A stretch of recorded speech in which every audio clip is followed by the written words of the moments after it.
ሉሊት እንግዲህ ለገነት የሰጠችው ቅባት ላይ የሆነ ነገር ጨምራበት ነበረ። እንግዲህ ገኒ ደግሞ ምንም አላወቀችው ነበር በሰዓቱ። ጸጉሯ ላይ ተቀብታ እንግዲህ ጸጉሯ ላይ ተቀባችው ቅባት ጸጉሯን እከኬ ብቻ ነው ያስባላት። ከዛም እንግዲህ ሉሊት ቀበጧ እንግዲህ ቀውሷ ትመጣለች። ከዛ ገኒም ትይዛትና እንግዲህ ሁለቱም እየተፋጁ ነው ማለት ነው። አንቺ ነሽ ቅባት ላይ የሆነ ነገር ጨምረሽ የሰጠሽኝ፣ አንቺ የኔ ጠላት ነሽ እያለች ገኒ እንግዲህ በቻለችው መጠን ልትደበድባት እየሞከረች ነበረ። በመሀል ላይም እንግዲህ ኤፍራታ ከየት መጣች ሳትባል ካቻለች እና እናንተ ምንድን ነው የሚፈጠረው? የተፈጠረው ምን እያደረጋችሁ ነው ምናምን ትላለች። ይኸውልሽ የፉ ልጄ ምን እንደሆነ ቅባቱ ላይ ጨምረ ሰጠችኝ፣ የሚያሳድግ ነው ስትል ተቀባው አለች ማለት ነው። በዚህ አጋጣሚ እንግዲህ ጸጉራችን አደገ ሲባል ያገኛችሁን ሁሉንም የምትጨቃጭቁ ሰዎች ተጠንቀቁ። ለጭንቅላታችሁም ጥሩ አይደለም። ጸጉር በተፈጥሮ የቤተሰብ ነው፣ በዘር ተላልፎ የመጣ ነው። ጸጉር ሊያድግላችሁ ሽሩባ፣ ረጅም ጸጉር ስታዩ በሽንኩርት ምናምን ያደገ እንዳይመስላችሁ፣ ሁሉም ውሸት ነው። እኔ እንደማምነው ከሆነ በዘር ነው የሚመጣው። ጸጉርና ቁመት በዘር ነው የሚመጣው። የሰው ልጅ ጸጉርንና ቁመትን በምንም መልኩ ሊጨምር አይችልም። ወደ ሬሳችን ስንቀየር ደግሞ እንግዲህ የእፍሬት አማቿ እንግዲህ ስልክ እያወራች ነው ከዳጊ ጋር ማለት ነው። ሉሊትን እየተከታተልኳት ነበረና ያ ልጁ መጥቶ ይኸውልህ እየተከታተልኩ ነገሮችን አላበላሸም ሲል ደግሞ ዳጊ ያኮረፈነ ስልኩን ጥርቅም ያደርጋል። ምክንያቱም በአሁኑ ሰዓት ላይ እንግዲህ ዳጊ አፍቃሪ ሆኗል ማለት ነው። እኔ ግን አላምነውም። እና ከዛ በኋላ እንግዲህ ወደ ቤት ትመጣና እናንተ ሰዎች እኔ ላይ የሆነ ነገር እየሰራችሁብኝ ነው እያለች እንግዲህ አማቿን ሰላም ትልና ትቀመጣለች። ይኸውልሽ እኔ ከአንቺ የትኛውንም አይነት ነገር አልጠብቅም፣ የሆነ ነገር ላማከርሽ እፈልጋለሁ ትላለች ኤፉዬ ማለት ነው። እሺ ተናገሪ፣ ምንም ችግር የለውም። ይኸውልሽ ባሌ ወይም ወንድምሽ ያቺ ያንቺን ጓደኛ ታውቂያታለሽ፣ አንድ ቀን ከቃል ጋር የመጠችው ማለት ነው። እሺ ከሷ ሴት ጋር በጣም ብዙ ነገር እያወሩ ነው። በዛ ላይ ደግሞ ቀለል አድርጌ እንደማየው አይደለም። እንግዲህ የባሏን እህት እያማከረቻት ነው ማለት ነው። ከጓደኛሽ ጋር እንግዲህ የኔው እንደዚህ እየሆነ ነው፣ ምን ማድረግ አለብኝ? ከአንቺ እኔ ምንም ነገር ስለማልደብቅ ነው እያማከርኩሽ ያለሁት። የሆነ ነገር ተናገሪ እንጂ አሁን ቆይ ለወንድምሽ እየተደረብሽለት ነው እንዴ? የሆነ ነገር አማክርኝ እንጂ ምናምን እያለች ነበር። በቃ እንደዛ ከሆነ ከቃል ጋር አንቺም ጓደኛ እኮ ፍቅረኛ አለው፣ ስለዚህ ከፍቅረኛዋ ጋር አንቺም እሱን አስቀኘው ትላለች። በመጨረሻም በሀሳቡ ተስማምታ ወደ ቤት ትመለሳለች ማለት ነው። ቤቷ ላይ እንግዲህ ባሏ አለ። የት ነው የቆያሽው? ምን እየተፈጠረ ነው ምናምን ይላታል። አረ ምንም አልተፈጠረም፣ እነ ገኒ ጋ ሆኜ እዛ ቆይቼ ነው የመጣሁት ብላ ነገሮችን ለማስረዳት ትሞክራለች ማለት ነው። እሺ በቃ ችግር የለውም፣ ግን አንተ ዛሬ ስራ ቦታ ላይ ማንን አገኘህ? ውሎክ እንዴት ነው ምናምን ብላ ያው የቤተሰብን ጨዋታ ታጫውተዋለች ማለት ነው። ያው እሱም በጣም ትዕግስተኛና ዝም ያለ በጣም ትሁት አይነት ነገር ነው። ያው በብዙዎች ፊልሞች ላይ እናውቀዋለን ማለት ነው በብዙ መልክ እና በሌላ መንገድ ደግሞ እንግዲህ ሉሊትን እየተከታተለች ስለነበረ ስልኳን እንደሚቀዳ አርግታ አስቀምጣ ትሄዳለች ማለት ነው። በዛ መሀል ላይ ደግሞ ቃል የተባለው አዲስ ሰው ወደዚህ ፊልም ተቀላቅለዋል ማለት ነው። እንግዲህ ቤት ውስጥ ገብቶ ቆሞ ሉሊትን አምጧት፣ ሉሊትን ነው የምፈልገው እያለ ጨዋቱን ይቀጥላል ማለት ነው። በስተመጨረሻ ሉሊት ፎቅ ነበረች፣ ገኒ ጠርታ ታመጣታለች ማለት ነው። ከመጣች በኋላ እንግዲህ ቃል አሁን የመጣው ቃልና ሉሊት ተፋጠጡ ማለት ነው። ይኸውልሽ ነፍሰ ገዳይ ነሽ፣ እንደዚሁም ደግሞ ተጠርጣሪ ነሽ፣ እዚህ ቤት መደበቅ አትችይም፣ ነይና ተጋፈጭ እያላት ነበር።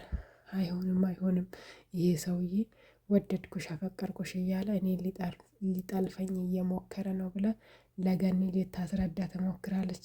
ገኒ ደግሞ በተወሰነ መልኩ ሉሊትን ልታምን እየሆነች ነው። ሉሊት ደግሞ ሉሊትና ገነት ከመጀመሪያውም በጣም ጠላቶች ናቸው ማለት ነው። መሀል ላይ እንግዲህ ኤፉ ትመጣና ምንድን ነው የተፈጠረው ምናምን ትላለች ማለት ነው።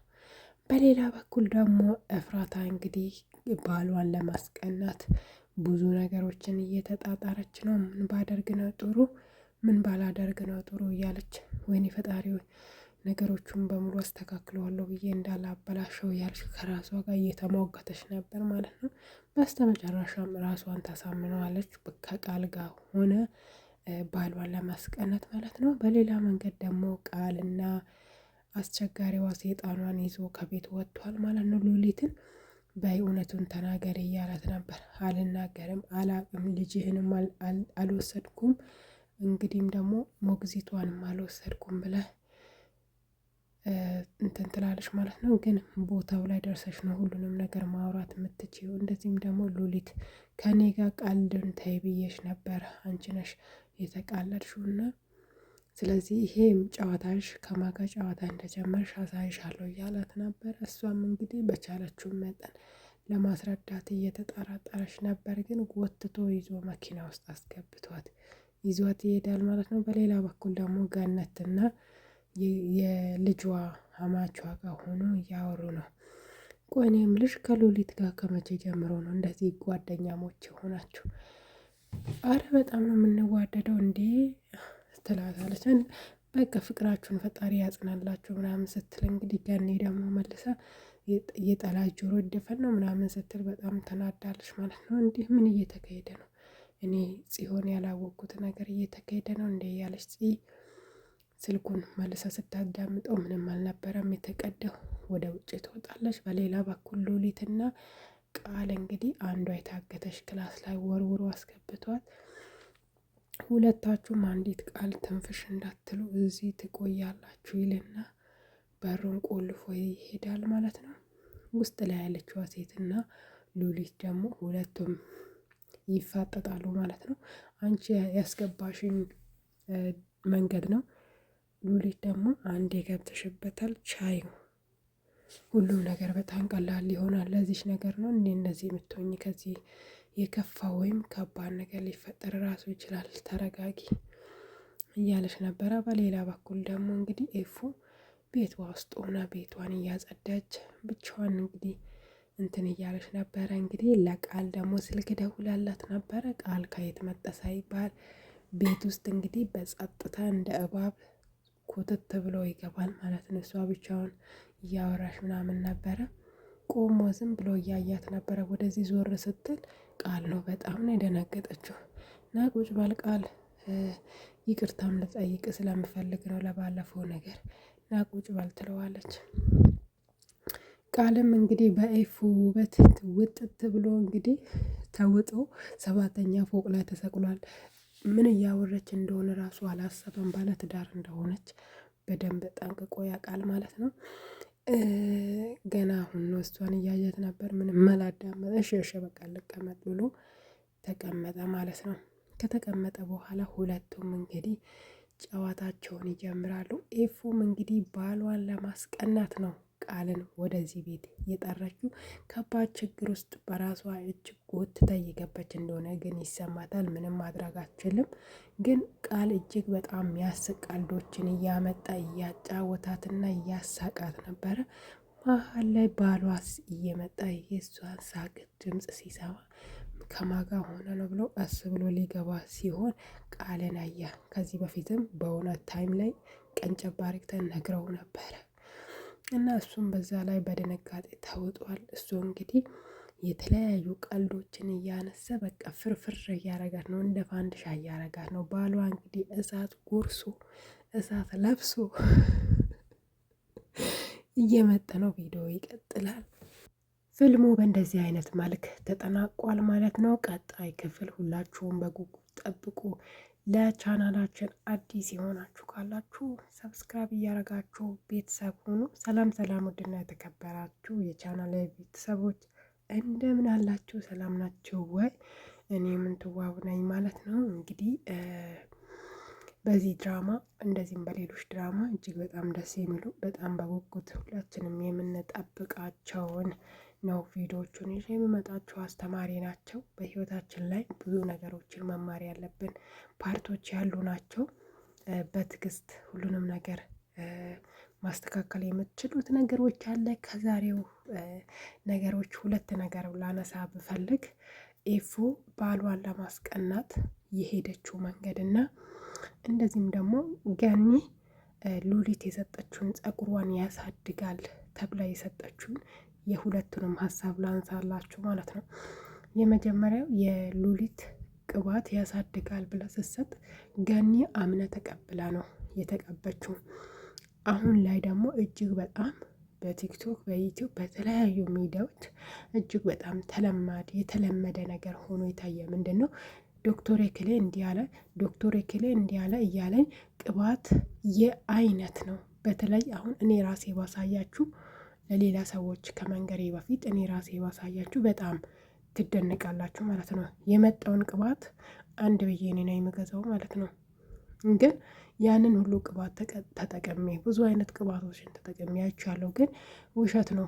በተለይ ይሄ ቤት ውስጥ ቀቅሎ ፍጩት ምናምን የሚባለውም ሀቂቃ ራሳችሁን ዘና ለማድረግ ራሳችሁን ትሬትመንት ለማድረግ በጣም ጥሩ ነው ጊዜ ካገኛችሁት። ግን እኔ በጣም እዚህ ዩቲዩብ ላይ በጣም መወዳት አንድ ጓደኛ ያለች እና ቪዲዮ ራሱ ስትቀርጽ እጅግ በጣም ነው ደስ የሚለኝ። አቀራረቧ በጣም ደስ እያላችሁ ቪዲዮ ባያልቅ እያላችሁ የምታዩዋት ናት። እና አሁን የእሷ ለምሳሌ እኔ የእሷን ቻናል መከታተል ከጀመርኩኝ ኦልሞስት 2 ዓመት ከ6 ወር እየሆነ ነው። አሁን የመጀመሪያዋን ከ2 ዓመት በፊት የሰራችው ጸጉርና ዛሬ መልሳ የምትሰራው ጸጉር ተመሳሳይ ናቸው። ያው ነው ከአንገት ወዴትም አላለፈም ማለት ነው። ምን ልላችሁ ፈልጌ ነው ጸጉር የሚያድገው በፋሚሊ በዘር የሚተላለፍ ነው ብዬ ነው ማስበው። እና ሌላው ደግሞ እዚህ እሱን እዛው እናቆምና ማለት ነው ሌላ ቀን በሰፊው እናወራለን። ሌላው ደግሞ ባሏን ለማስቀኘት ቅናት እዛ እሷ የተጠራጠረችው ነገር እሷ ብታደርግ ለሱ ምን ይሰማዋል ወይም እሷ ላይ ይሄንን ነገር ሲያደርግ እሱ ጋርም ያለውን ስሜት ለማየት ነው ይሄንን ነገር ያደረገችው ይፉ። እና ይሄ ነገር ምን ይዞ ሊመጣ እንደሚችል ብቻ አስቡ። አሁን እሱ አበባ ይዞ ምን ብሎ ነው የመጣው? እሷ በተቃራኒ ከሌላ ሰው ጋር ነው እንደዚህ ያያት። መሳቅ ብቻ አይደለም ማውራት ብቻ አይደለም፣ እሱ የሚያስበው ሌላ ቦታ ላይ አስቀምጧት ነው የሚያየው። አብራ እንዳደረች አይነት ሊገምታችሁ ይችላል። ቢገምታትም ውሸት ነው የሚባል ነገር አይደለም። ስለዚህ በትንሽ ነገር ትልቁን ነገር ልታጡ ስለምችሉ እህቶቼ ተጠንቀቁ ማለት ነው።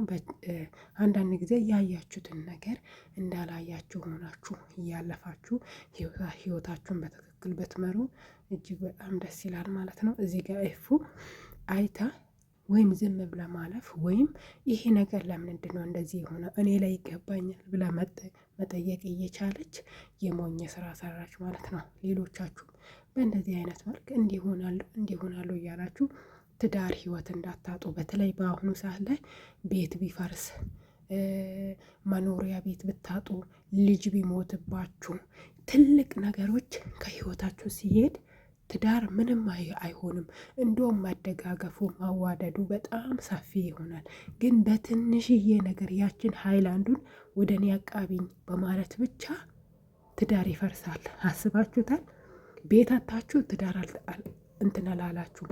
ልጅ ሞቶባችሁ ትዳር እንትን አላለም። ግን ሃይላንዱን አቃቢኝ በማለት ብቻ ትዳር ይፈርሳል።